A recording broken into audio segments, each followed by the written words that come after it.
ఆ సంజయ్ రాయ్ మొబైల్ తీసుకున్న పోలీసులకి మొత్తం అశ్లీల వీడియోలే ఉన్నాయి. అది కూడా వాడు ఎలాంటి వీడియోలు చూసేవాడంటే తెలుసా, క్రూరంగా బాధ పెట్టి చేసే వీడియోలే వాడి దగ్గర ఉన్నాయి. అంటే వాడి మనస్తత్వమే అలాంటిది. వాడు 4 భార్యలను చేసుకున్నాడు. ఏమంటారు మేడం, ఆయన కంటే సైకలాజికల్ గా కొంచెం డిస్టర్బ్డ్ గా ఉన్నాడంట.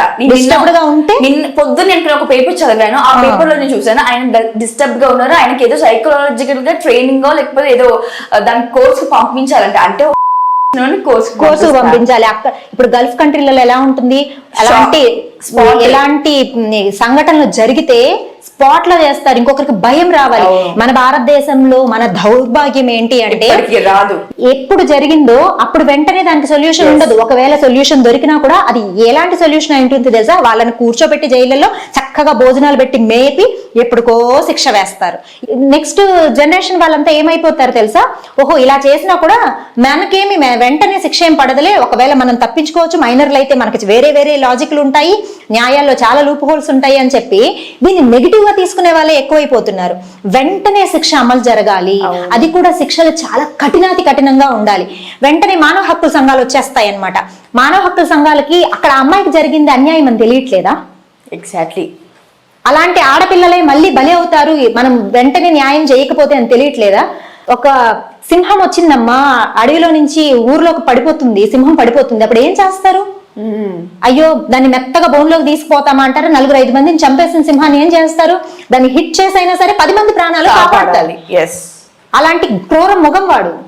అలాంటి వాళ్ళని అక్కడికక్కడే చేయకపోతే ఇంకో 10 మంది పోతారు. ఒకరు ఇద్దరు కాదు, 10 మంది.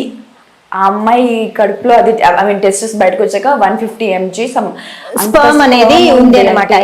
యాక్చువల్ గా అయితే ఒక పర్సన్ కి 15 mg స్పర్మ్ మాత్రమే వస్తుంది అని చెప్పి సైంటిఫిక్ ఇది 150 mg ఉంది అంటే అది ఒకరు చేశాడా, ఎంతమంది కలిపి చేశారు, అది గ్యాంగ్.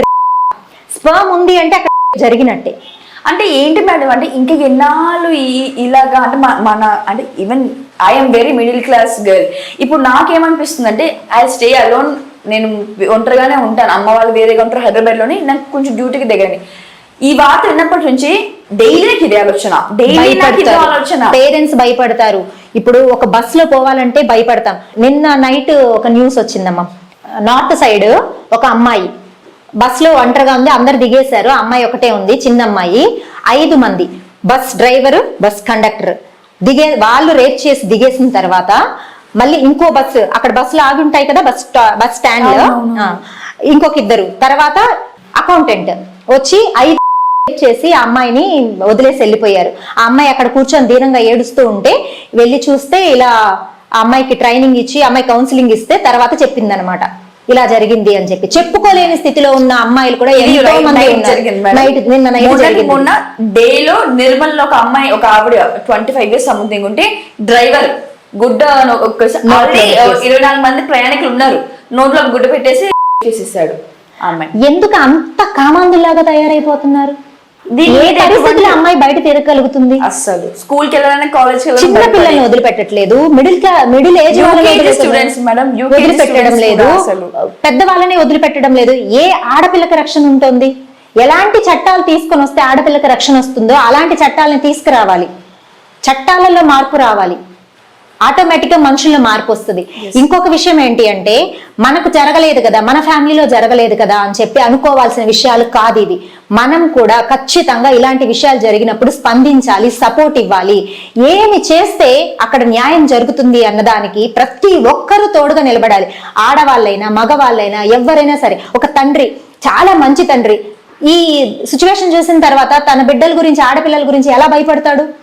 కాలేజీకి కానీ ఉద్యోగానికి పంపించాలంటే కూడా భయపడతాడు కదా. సో అలాంటి తండ్రులు, అన్నలు, తమ్ముళ్ళు అందరూ తోడుగా నిలబడాలి.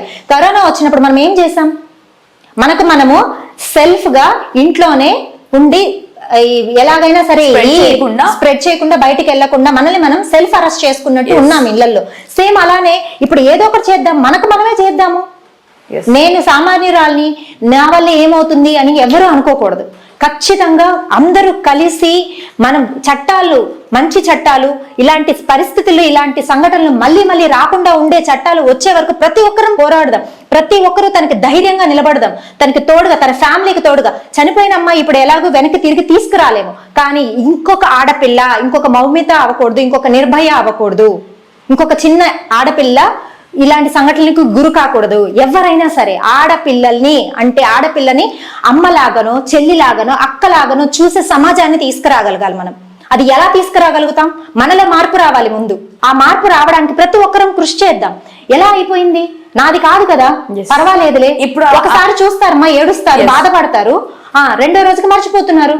రిప్పు ఒక రోజునే ఫోటో పెట్టేస్తారు. అయిపోయిందా మన బాధ్యత? అయిపోయింది. అక్కడ కూడా ఆ గ్యాంగ్ అబ్బాయి మాత్రం దొరికాడు, వాడిని పట్టుకొని మిగతా వాళ్ళు ఎదగడానికి ఇంత టైం అనుకుంటే పట్టుకోలేరా? ఫస్టే దాన్ని క్రియేట్ చేసి పెట్టేశారు, డైవర్ట్ చేద్దామని చెప్పి రేప్ చేశారు. ఫస్ట్ మర్డర్ చేసి ఎముకలన్నీ నుజ్జు చేసిన తర్వాత ఈ విషయం తెలుసా? అంటే ముందు రేప్ చేశారు.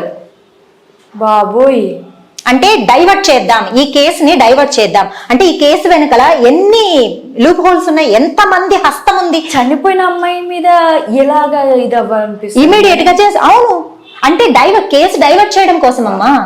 వాడు సైకోనో, వాడు ఇంకొకటో కాదు, వాడికి కౌన్సిలింగ్ ఇవ్వడం కాదు, ఇంకొకరు ఇలాంటి సైకోలు తయారవ్వకుండా ఉండడానికి శిక్షలు కఠినంగా అమలు పరచాలి.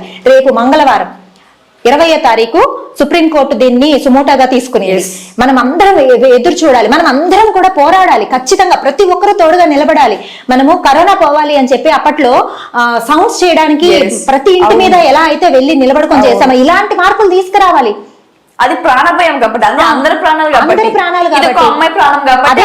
అది అమ్మాయి అయితే మన అమ్మాయి కదా, మన ఇంటి అమ్మాయి కదా, మన దేశపు అమ్మాయి కదా. ప్రతి ఒక్కరికి ఇందులో బాధ్యత ఉంది. ప్రతి ఒక్కరూ ఆలోచించాలి, దీనికోసం పోరాడాలి. నాది కాదు కదా, మా అమ్మాయి కాదు కదా, కానీ మీ అమ్మాయి కాదు కదా అని అనుకుంటున్నారు, కానీ మీకు భయం లేదా? ఎందుకు లేదు?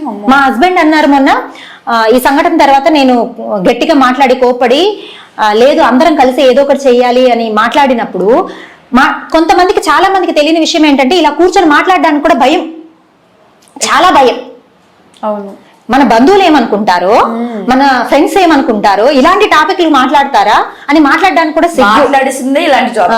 మాట్లాడుతూ ఉన్నప్పుడు టాపిక్ వచ్చినప్పుడు నీకు అర్థమైందా, నువ్వు బస్సులో వెళ్తాను అంటే నేను ఎందుకు పంపించను అని. అంటే మన హస్బెండ్ కి కూడా మనల్ని ఒంటరిగా పంపించడానికి భయం. అవును, ఆ విధంగా మగవాళ్లే భయపడుతున్నారు, భార్యను పంపించడానికే భయపడుతున్నారు. కూతుర్ని, బిడ్డని ఎలా పంపిస్తారు? చెల్లెల్ని ఎలా పంపిస్తున్నారు? అంటే బయట మనం లేకపోతే పనులు జరుగుతాయా? ఆ పేరెంట్స్ ఎంత కలలుగా ఉంటారు, మేడం నా కూతురు డాక్టర్ అవుతారు, రేపు పొద్దున ఎంత మందికి వైద్యం అందిస్తుంది, రేపు పొద్దున సొసైటీకి హెల్ప్ అవుతుంది. చెయ్యికి అందించిన కూతురు 31 years కి ఇలా చేయి జారిపోయిందంటే అసలు ఎంత తల్లిదండ్రుల బాధ వర్ణనాతీతమమ్మ. మామూలుగా చనిపోతే అసలు ఆ తల్లిదండ్రులకు ఫస్ట్ అని చెప్పారు. వాళ్ళు ఆ ఫొటోస్ చూపిస్తే ఆ ఫొటోస్ చూసి ఇది ఎలా అవుతుంది, ఈ విధంగా ఈ పొజిషన్ లో ఎవరు చేసుకుంటారు అని చెప్పి వాళ్ళ బంధువులు ఎవరు ఇది చెప్పి అప్పుడు చెప్పిన తర్వాత అది, లేకపోతే అది రాదు. ఇది ఖచ్చితంగా మరొక నిర్భయ కేసులాగా, అలానే నిర్భయ కేసులో కఠినమైన చట్టాలు తీసుకొని వచ్చి కనుక అప్పుడే చేస్తుంటే మరొక మౌమిత వచ్చేది కాదు. అవును, ఇలాంటి సంఘటనలు మళ్ళీ మళ్ళీ రాకుండా ఉండాలి అంటే కఠినమైన శిక్షలు అమలు పరచాలి, చట్టాలు తీసుకురావాలి, ఆడవాళ్ళకి రక్షణ ఉండాలి. ఒక సెలబ్రిటీకో, పొలిటీషియన్స్ కో, ఎవరికో కాదు, మామూలు వాళ్ళని చూడడానికి కూడా భయపడాలి జనాలు. ప్రతి ఆడపిల్లని అక్కలాగానో, చెల్లిలాగానో, అమ్మలాగానో చూడగలగాలి. అంత భారతదేశం అంటేనే ప్రేమ అమ్మ, ప్రేమ, సంస్కృతి, సనాతన ధర్మము ఇవన్నీ కూడా నాశనం అయిపోతున్నాయి ఇప్పుడు. గల్ఫ్ కంట్రీస్ వీళ్ళు బాగా చాలా చక్కగా వాళ్ళ సంస్కృతిని కాపాడుకోగలుగుతున్నారు. మనం ఏమవుతున్నాం? సౌదీ అనుకుంటాం మేడం, సౌదీ కొత్త సమయంలో అమ్మాయిని ఒక అబ్బాయి స్ట్రైట్ ఫార్వర్డ్ గా చూస్తేనే పాట్లు గన్ షాట్ చేస్తారు. అలాంటిది మన వైపు ఇన్ని జరుగుతున్నా కూడా కనీసం స్పందించడం కాదు, వాళ్ళని జైల్లో కూడా వేయించట్లేదు. ఇప్పుడు స్టిల్ ఆయన బయటనే ఉన్నాడు. ఆ అజయ్ ఆ పర్సన్ ఇంకా కస్టడీ అంటే ఇంకా హోమ్ లోకి వెళ్ళలేదు, ఇంకా విచారణలోనే ఉంది. విచారణలోనే వాడిని పెట్టి బాగా చక్కగా మేపి దున్నపోతులాగా తయారు చేస్తారు. ఇప్పుడు ఆపరేషన్ లేకుండానే మోకాళ్లకు ప్లాస్మా ట్రీట్మెంట్, మీ ఆర్థోపెటిక్ సమస్యలన్నిటికీ రోబోటిక్ టెక్నాలజీ ద్వారా తక్కువ ఖర్చుతో శాశ్వత పరిష్కారం, ఫ్రీ కన్సల్టేషన్, ప్రతి ట్రీట్మెంట్ పై 20% డిస్కౌంట్. ఈ ఆఫర్ కొద్ది రోజులు మాత్రమే, త్వరపడండి. V9 hospitals 9281465842.